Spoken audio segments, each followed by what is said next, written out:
Coalition Against Pornography, UCAP, as well as Women For Decency. Welcome, Rebecca. Thank you. And we'll give you now, it's about a 15-minute time slot that we have, and then of course we'll take Q&A throughout the session. So the stage is yours. Great, thank you. I am honored to be here representing two great organizations. I want to tell you a little about UCAP, Utah Coalition Against Pornography. They are an organization which unites various community organizations, religious groups together. They come together in the fight against pornography, harmful material to children.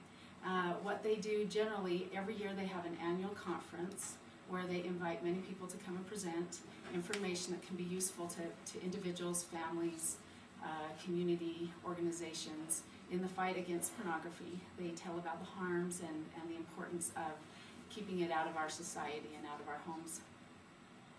They have resources, they have DVDs that they offer. They also have regional conferences around the state, and they participate in providing educational materials to junior highs and high schools around the state as well.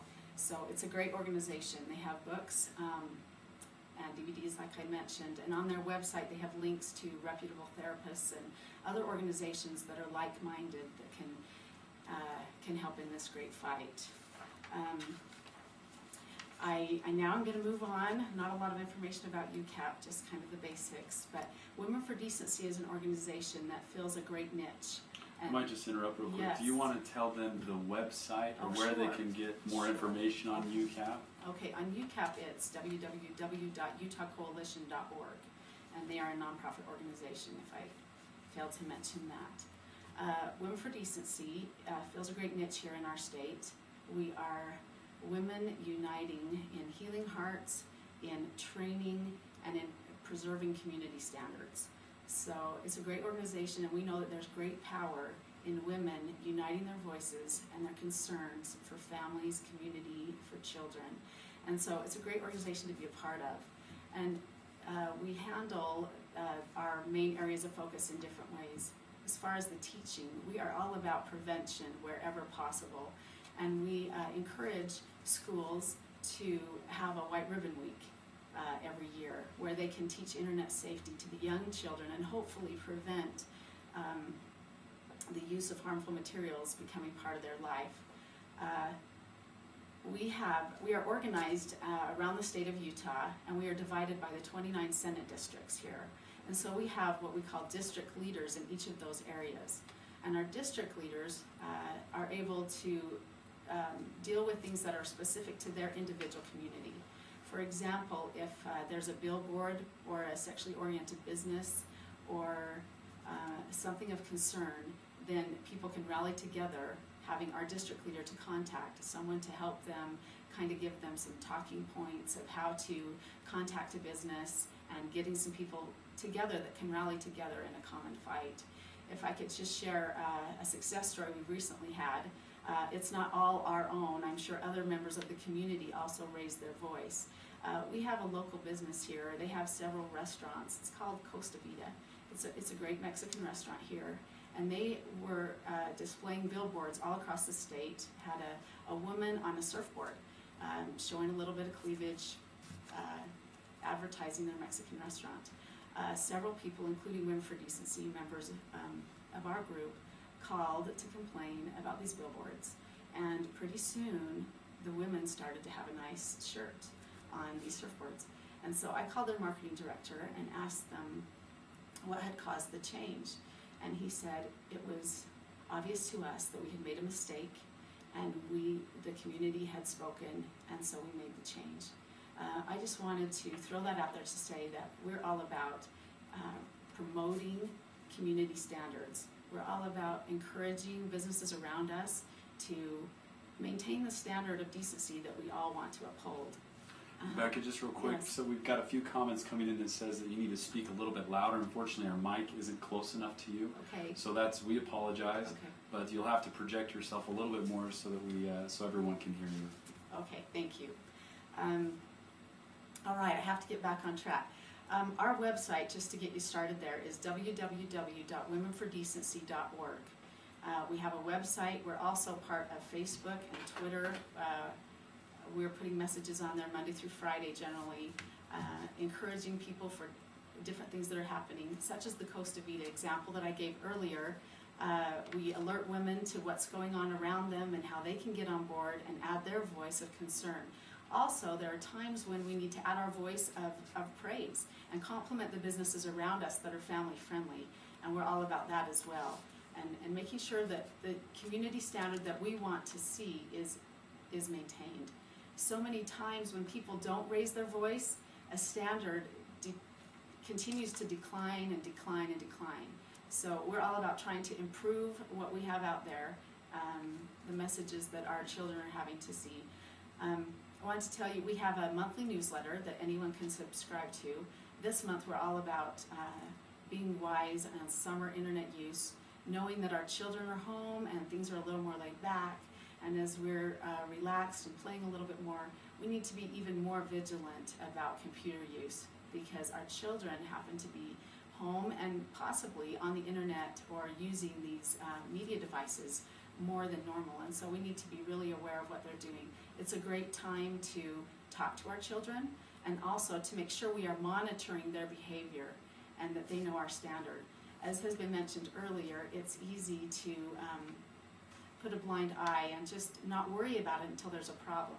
We're all about prevention if possible, and let's avoid ever getting into the problems with addiction.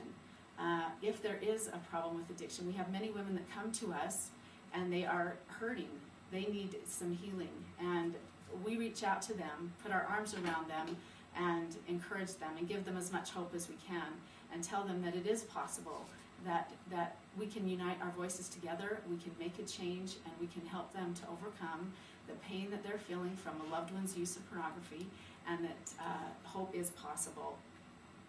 We have some products. We have created several years ago a DVD called Pornography, The Great Lie. We also put together a booklet of women's stories.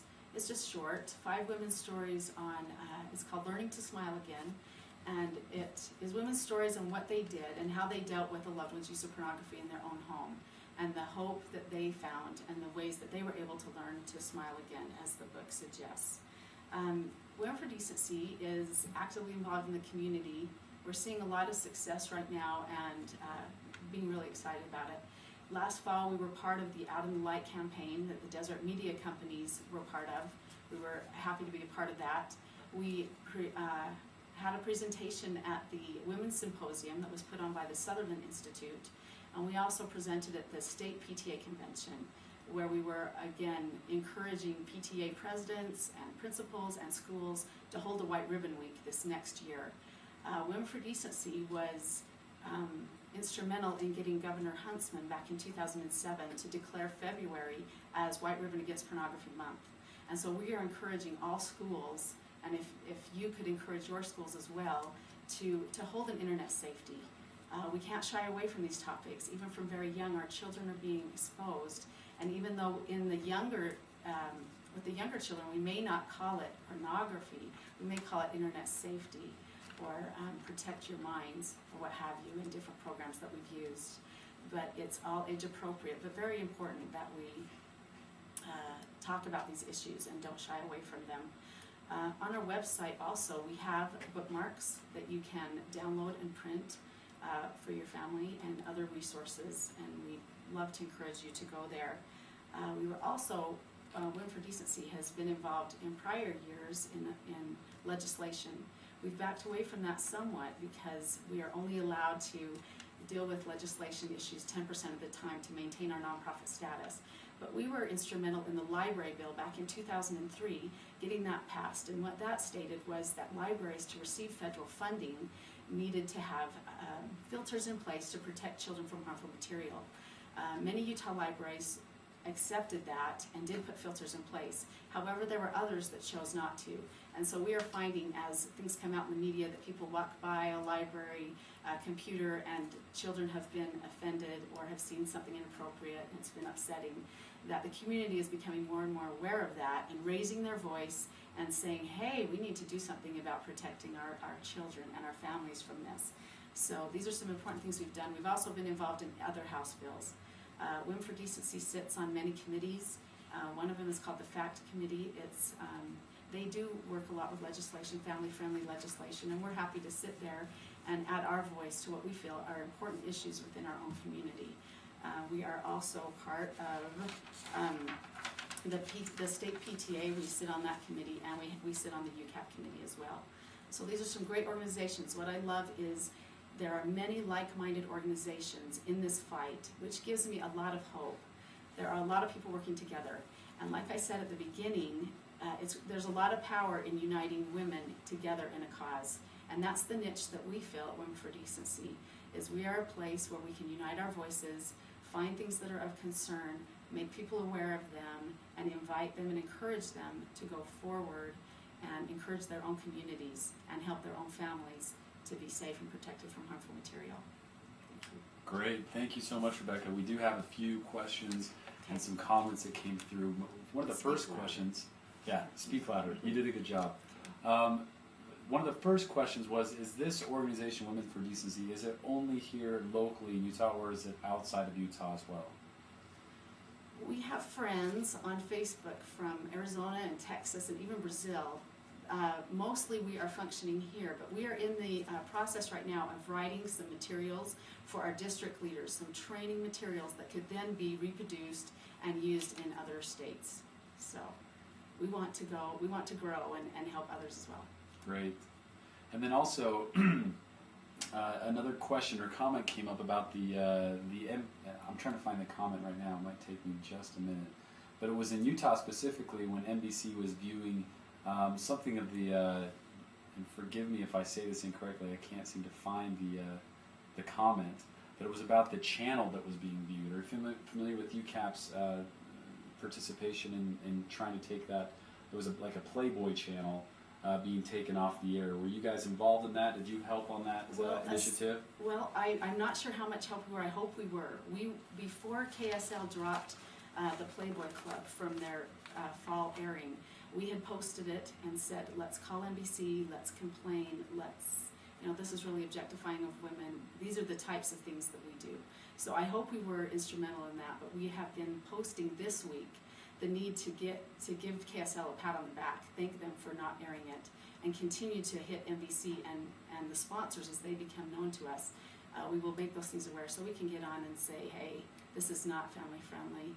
We need to not support something like this. Great, that's the majority of questions there. Do you have anything else that you'd like to say before we end your session? Just that we'd like to invite women across the country to join us, to receive our newsletter for free, to add their voice to ours. The more that we see the need, the more we can get the word out. Also, like I said, we are set up in 29 Senate districts around the state of Utah, and we have district leaders. We do have some holes and some openings. It's a volunteer position, but it's not forever, and we'd love to have you join with us and raise your voice and be an instrument in your community to make a difference. One last question, sorry, came in. And as a woman, I'm sure you're a mom, how do you start talking to your kids about this? Okay, it's really important, and I am a mom, and I have 7 children, ages almost 20 down to 8. And it's a very important thing to start the conversation. One thing that I have really appreciated, and we have it on our website, are some talking points from Jeffrey Ford, who's a therapist here in Utah for LifeStar.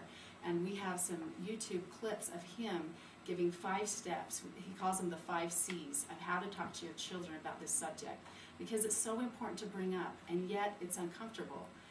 Another thing I would recommend, so looking up Jeffrey Ford and getting his talking points. Also, I love the information that you can find from Jill Manning. She's a great therapist. She lives in Colorado, great advocate, again, for speaking to children and making it a process that if you have an internet device, that you need to talk to your children prior to their first use, which so many times is 18 months old or age 2. So it's very important that we do speak to our children and speak to them often. Don't just tell them once, but it's an important conversation that we have. Okay. Appreciate it. Thank you, Rebecca.